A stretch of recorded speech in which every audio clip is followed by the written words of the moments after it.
ચાલો મિત્રો, આજે આપણે બનાવીએ ફરાળી ભાજી અને ફરાળી ઢેબરા। તો સૌ પ્રથમ આપણે ભાજી બનાવીએ। એની અંદર નાખ્યું છે આપણે થોડું જીરું, પછી આવશે આપણે કઢી પત્તી, પછી આવશે આપણે લાલ મિર્ચી,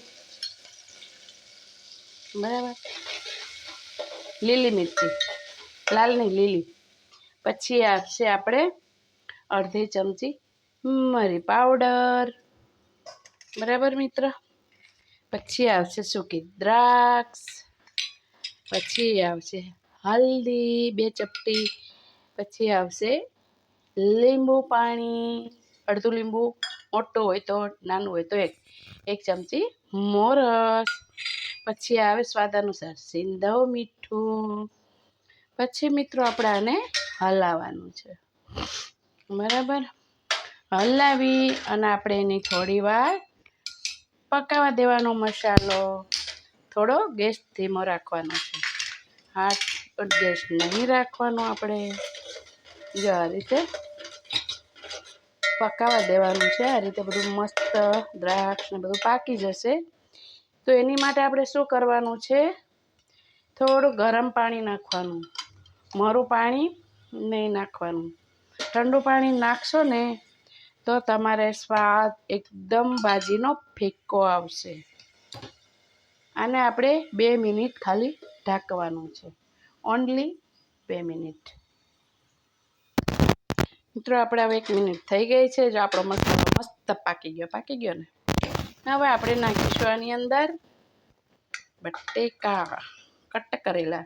આપણે જે ટાઈપના આપણને ફાવે ને એટલો આપણે કટ કરવાના, નાના મોટા આપણી પર ડિપેન્ડ છે। પછી રાખવાની છે આપણે લીલા ધનિયા, જોડે જ પકાવી દેવાના છે, ઓકે। પછી આનો થોડો ગેસ વધારવાનો છે, ગેસ વધારી અને પછી એને આપણે અંદર નાખવાનું શું છે, હજી 2 આઈટમ મસ્ત બાકી છે મેઇન। 4-5 કાજુનો પાવડર અને 1 ચમચો સિંગ પાવડર। સિંગને થોડા ઘણા શેકી ફોતરા કાઢી નાખવાના છે મિત્રો, આવું પાવડર કરી દેવાનું, સિંગ શેકેલી સિંગ, ઓકે। વધારે શેકાઈ જશે તો પાવડર આનો બ્લેક થશે, એટલે આને હવે મસ્ત આપણે હલાવી નાખવાનું, સુપર હલાવી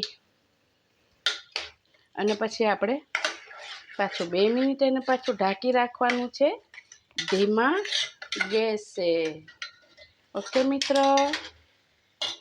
સાવ ધીમો રાખી અને પછી કેટલી મિનિટ રાખવાનું છે એ હું તમને બતાવું મિત્ર। આ ભાજી અવશ્ય કરશો, ઓનલી 2 મિનિટ, ઓકે મિત્ર। આપણે ભાજી બની ગઈ છે રેડી, બની ગઈ ને, સુપર। જો તમે બનાવો ને તો આ રીતે બનાવજો શ્યોર, ઓકે મિત્ર।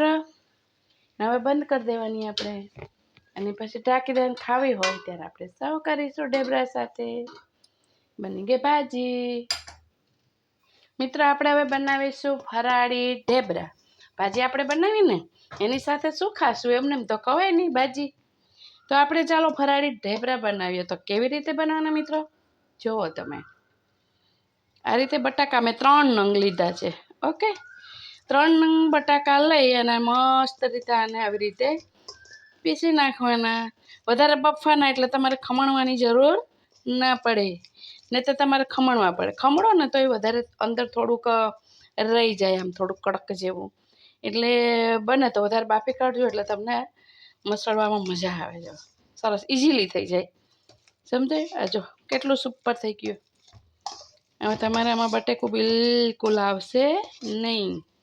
આપણે બનાવીશું ફરાળી ઢેબરા, જેથી કરીને એની અંદર તેલ બી નહીં આવે। ફરાળીમાં તો 95% શું હોય, રાજગરાનો લોટ હોય, તો માનો કે રાજગરાની લોટની અંદર તો તેલ રહી જાય, પણ આપણે તેલ ન રહીએ એ રીતે આપણે તો શું કરીશું, ચાલો બનાવીએ ફરાળી ઢેબરા। તો આ લીધો છે 1 વાટકો આપણે રાજગરાનો લોટ। એની માટે આપણે નો તેલ રહેવા માટે શું કરવાનું આપણે મિત્રો, આટલી ડીશ સિંગોળાનો લોટ નાખી દેવાનો, ઓકે। સિંગોડાનો લોટ નાખો ને તમે એટલે આજે તમે શેકો ને તેલથી, તેલ ન ફાવે તો ઘીથી શેકી શકાય, એસિડિટીનો પ્રોબ્લેમ હોય તો. એટલે આ તેલ આ સિંગોડાનો લોટ છે ને એની અંદરથી આ લોટ આપણે સિંગોડાનો લોટ રાજગરાના લોટમાંથી તેલ કાઢી નાખશે, આપણું ઢેબરું થઈ જશે મસ્ત કોરું અને સ્મૂથ. તો પછી શું આવશે આપણે મિત્રો 7 થી 8 લીલી મિરચી, પછી આવશે ધનિયા, મસ્ત ટેસ્ટ આવે મિત્રો. અને પછી આવશે કાળી મિરચી થોડી સ્વાદ માટે, બરાબર, આમ થોડુંક સારું લાગે જમવામાં, થોડુંક મસ્ત લાગે. પછી આવશે એક લીંબુ, પછી આવશે આપણે કઢી પત્તી હોય ને જે આપણે મીઠી લીમડી જેને કે એના પીસ કરી નાખવાના, નાના પીસ કરીને નાખવાના. પછી ઢેબરું બનતું હોય કે તમે ખાઓ મસ્ત સ્મેલ આવે. પછી જો આપણે લીંબુ હોય તો ધરેલી મોરસ તો જોઈએ. એક બેન મને પૂછતા હતા કે મોરસ એટલે શું? પીસેલી શક્કર મેડમ, આને પીસેલી શક્કર કહેવાય હિન્દીમાં. ઓકે, તમે હિન્દી હશો એટલે તમને ગુજરાતી ના સમજાયું તો હું તમને હિન્દીમાં કહું, પીસેલી શક્કર. એટલે 1 ચમચી આપણે ખાંડ નાખવાની. પછી 1 ચમચી મિત્રો આપણે વલિયારી થોડી ઘણી ખાંડેલી, બહુ પાવડર બી નહીં બહુ આખી બી નહીં. એનાનો સ્વાદ તો બહુ મસ્ત આવે. ઉનાળામાં નાખો ને, ખાઓ ને તમારી અંદર નાખો એટલે આ જે હોય મરચાં બરચાં તમારી એસિડિટી નથી થવા દેતી. આ વજન પણ ઘટાડે છે, આંખનું તેજ પણ વધારે છે મિત્રો. અને છેલ્લે આપણે શું આવશે? બધું હોય, એકાદી આઈટમ ન હોય તો ચાલે પણ આના વગર નો ચાલે. આ છે આપણે ફરાળી નમક. તો પછી આપણે નાખશું થોડું નમક, બરાબર. આ બધું આવી ગયું. હવે આવશે આપણે 1 ચમચો ઓઇલ. ઓઇલ બહુ નહીં નાખવાનું, કેમ કે રાજગરાનો લોટ હોય ને, ઓઇલ બહુ નહીં નાખવાનું કે પચ પચ થઈ જાય તો તમને ભાવે નહીં. હવે આપણે છેલ્લે થોડી શું નાખશું? 2 ચૂટકી હલ્દી. ઓકે મિત્રો, ઘણા નાખે પણ છે અને ઘણા નથી પણ નાખતા, એટલે એ આપણી ચોઈસ ઉપર છે. આ હલ્દી શેની માટે હોય? ઓનલી લુક માટે હોય છે. ના નાખો તો બી ચાલે, નાખો તો બી ચાલે, એવું ફરજિયાત નથી મિત્રો. અને હવે એને આપણે શું કરવાનું? મસળી નાખવાનું મસ્ત રીતે. અને તમને એમ થાય કે આ જો આમાં બટેકા છે, બરાબર, એટલે આપણે આની અંદર પાણીની જરૂર નહીં પડે. ને ઇનકેસ પડે તમારે તો ઠંડુ પાણી નહીં લેવાનું. મેં તમને બધામાં કીધું ગરમ પાણી કરેલું હશે તો તમારી આઈટમ બહુ મસ્ત બનશે. ઠંડુ પાણી હશે તેનો સ્વાદ કમ્પ્લીટ નહીં આવે. ઓકે મિત્રો, એટલે આ રીતે તમારે બાંધી લેવાનું દબાવીને, જેથી કરી લોટની અંદર હવા ના રહે. કદાચ તમારે કામ પડ્યું 2 મિનિટ લોટ રાખી મૂકવો પડે તો એ તમારે વાંધો ન આવે. આપણી કોઈ ગેસ્ટ આવ્યા, કોઈ આવ્યું, આપણું નાનું બાળક રડતું હોય તો નહીંતર આ લોટ મૂકી નથી રખાતો. કદાચ ઇનકેસ એવું થાય તો આમ કઠણ દબાવીને કરો, હવા ન જાય અંદર, એટલે તમારો લોટ 2-5 મિનિટ રહી શકશે, ઢીલો નહીં પડે. ઓકે મિત્ર, એટલે મેં છે ને અહીંયા થોડું ગરમ કરીને લીધું છે પાણી, એટલે મારે તરત જ વણી કાઢવાના છે. આ રીતના સહેજ જ લેવાનું. આ રીતે તમારે મસ્ત મિત્રો નહીં ફાટે નહીં તૂટે, વણવામાં પણ ઈજી. આ જ રીતે હાથમાં પાણી લઈને કરવાનું. જો આ રીતે કેટલી જ ગયું? આપણે 2 ચમચી પાણી ગયું. અને આને છે ને હવે બંધાઈ ગયું આપણે તમારી આંખની સામે. જો આને શું કરવાનું? આપણે કશું કરવાનું નહીં, મસ્ત રીતે દબાવીને બાંધી દો. જો છે કઠણ, હાઈ ક્લાસ છે ને. જો હવે આને કાંઈ કરવાનું નથી. સહેજ હાથની અંદર આપણે ઓઇલ લઈ લેવાનું, પોલિશ કરી લેવાની. આ મેં લોટ બાંધી લીધો તો મારા હાથ નહીં બગડ્યા. બસ આ રીતે પોલિશ કરી લો લોટની. અને આપણે જે સાઈઝ ફાવે એ સાઈઝથી આપણે મિત્રો વણવાના છે. અને કેવી ફરાળી ઢેબરા જરૂર બનાવજો મિત્રો. મિત્રો આપણે લોટ તો સરસ થઈ ગયો. સિંગોડાનો લોટ સાથે આપણે આવી રીતે કરવાનું. જો રાજગરાનો લોટ નહીં લેવાનો, કેમ કે થોડો કકરો પડે અટામણની અંદર. આ રીતે આપણે પોલા હાથે વણીને, જો આમાં હે ને તમારી કોરો તો થોડી ફાટશે, એટલે શું કરવાનું? તમારે આ રીતે લોટ કરી આ રીતે વારી લેવાનું.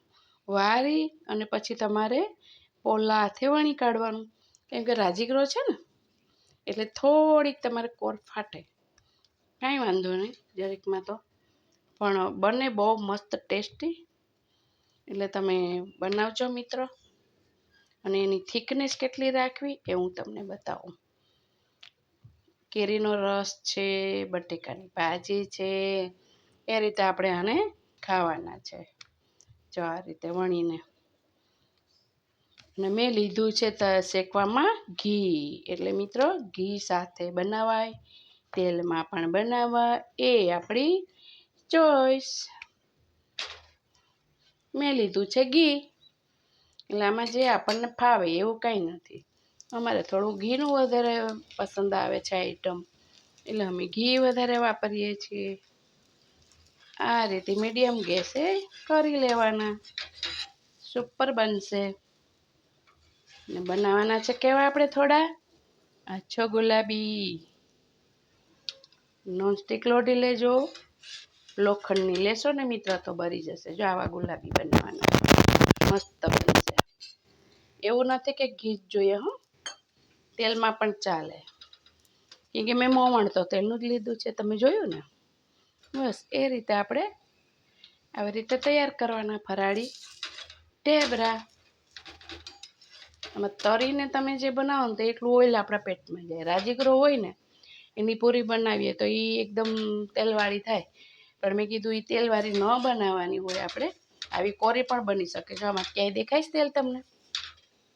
સિંગોડાનો લોટ હોય ને એટલે તેલ તમારું એ લઈ લે, ચૂસી લે, બહાર કાઢી નાખે. આપણે મીડિયમ એક ચમચી ઘી નાખીને આ રીતે શેકતા જાઓ, એટલે તમને નડતું નથી, સમજાયું? એટલે આ ઘી એટલું તમને ગુણકારી પણ ખરું, એટલું પેટમાંય જાય. આમ તો કોઈ અત્યારે કોઈ ઘી ખાતા ના હોય, ભાવે જ નહીં. તો આ રીતે આપણે બધા ઘરના ઘી ખવડાવવું હોય ને તો આ રીતે આપણે ખવડાવવાનું. આઈટમની આઈટમ થઈ જાય, ફરાળનું ફરાળ થઈ જાય, એટલું ઘી પણ આપણે મિત્ર પેટમાં જાય. એટલું મસ્ત ગુલાબી શેકાયું આપણું ફરાળી ઢેબરું. આવું બનાવવાનું ગુલાબી. ઓકે મિત્રો? મિત્રો આપણે ફરાળી ઢેબરા અને ફરાળી ભાજી બની ગઈ છે. કેટલા મસ્ત પોચા બન્યા, જો સુપર. હે ને દાંત ન હોય ને એ પણ ખાઈ શકીએ આપણે. સુપર સ્વાદિષ્ટ બન્યા છે મિત્રો. તમે પણ બનાવજો અને ખાજો. કેવા બન્યા મને કોમેન્ટમાં જરૂર કહેજો. ઓકે મિત્રો, લાઈક શેર સબસ્ક્રાઈબ મિત્ર જરૂર કરજો. સર્વે મિત્રને મારા જય શ્રી કૃષ્ણ.